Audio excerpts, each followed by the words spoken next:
కాబట్టి మాయ ఉంటే బ్రహ్మము తెలుస్తుంది.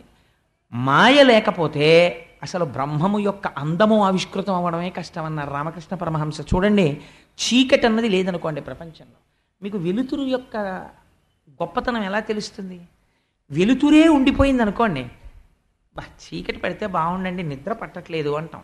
ట్యూబ్ లైట్ వేశారనుకోండి, కొంతమందిని చూడండి, మా గోపి గారు మాతో షటిల్ తిరిగేవారు నిడదవోలు, తెల్లవారకట్ట ప్యాసింజర్ ఎక్కి ఆ బందిపోటు దొంగలు కట్టుకున్నట్టు ఇలా కళ్ళకు బ్యాండ్ లాంటితోటి కట్టుకుని బెర్త్ ఎక్కి పడుకుంటూ ఉండేవారు. పైగా నన్ను పిలిచి చెప్తుంటారు, కోటేశ్వరారు చూసారా నేను ఇది కట్టుకుంటాను, ఎందుకంటే వీళ్ళందరూ లైట్లు వేసుకున్నా నా కళ్ళ మీద పడవు, నాకు ఇలా నిద్ర పట్టేస్తుంది అనేవారు. అలాగా మనం చీకట్లో ఉండడానికి ఇష్టపడతాం. వెలుతురు ఉంటే చీకటి విలువ తెలియదు, చీకట్లో ఉంటే వెలుతురు విలువ తెలియదు. చీకటి వెలుతురు రెండు ఉంటే ఒక దాంట్లో ఉన్నప్పుడు రెండో దాని విలువ తెలుస్తుంది. మాయ ఉంటే బ్రహ్మం తెలుస్తుంది, బ్రహ్మ ఉంటే మాయ తెలుస్తుంది. అందుకని రెండు ఉండాలి, ఉండి ఓ దాంట్లోంచి ఓ దాంట్లోకి వెళ్ళాలి, వెళ్ళినప్పుడే అందం తెలుస్తుంది.